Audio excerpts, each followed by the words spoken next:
Strong room নিয়ে যখন চূড়ান্ত সংঘাত চলছে তার মধ্যে সিইও দফতরে পৌঁছে গেল তৃণমূলের প্রতিনিধি দল। যখন তারা প্রবেশ করছেন সেই মুহূর্তের ছবি দেখছেন, দেখাবো শশী পাঁজা কি বলেছেন। যে কোনো রাজনৈতিক পার্টি তার সন্দেহ জাগবে যে আমি কেন দেখতে পাচ্ছি না। এটা কিন্তু দায়িত্ব ইলেকশন কমিশনেরও যে আপনিও সেই কনফিডেন্স বিল্ড করবেন। মানে আমরাও তো স্টেক হোল্ডার, তারা কিন্তু সেই কনফিডেন্সটা বিল্ড আপ করতে হবে। যদি এইভাবে ডিসরাপশন হয় তাহলে সেই কনফিডেন্সটা হয় না, আসে না, এবং তারপরে প্রশ্ন জাগে, তারপরে বিতর্ক ওঠে, তারপরে প্রশ্ন ওঠে যে কেন আমি দেখতে পেলাম না।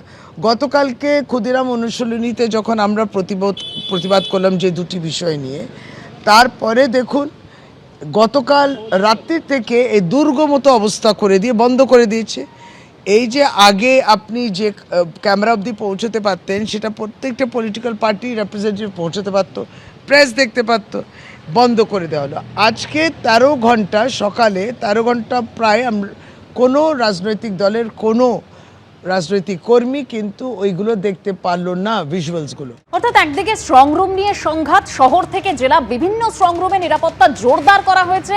তারই মধ্যে আগামীকাল 2 বিধানসভা কেন্দ্রের 15টি বুথে ফের ভোট রয়েছে, অর্থাৎ পুনর্নির্বাচন।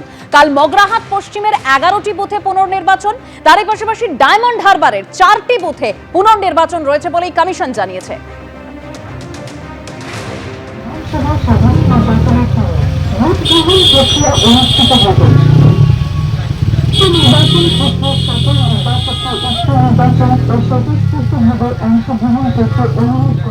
মামার বাড়ির আবদার বলে একটা কথা আছে না, তো ইলেকশন কমিশনটা বিজেপির মামার বাড়ি।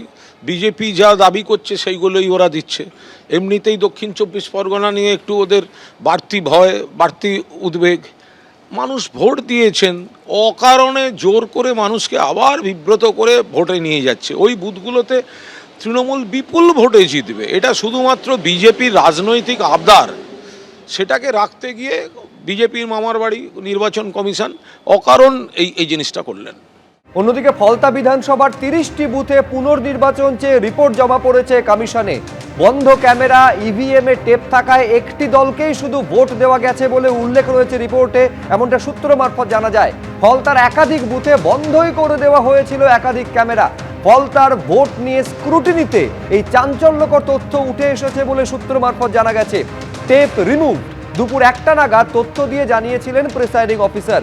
নেটওয়ার্কের কারণে কোনো তথ্যই কন্ট্রোল রুমে আসেনি।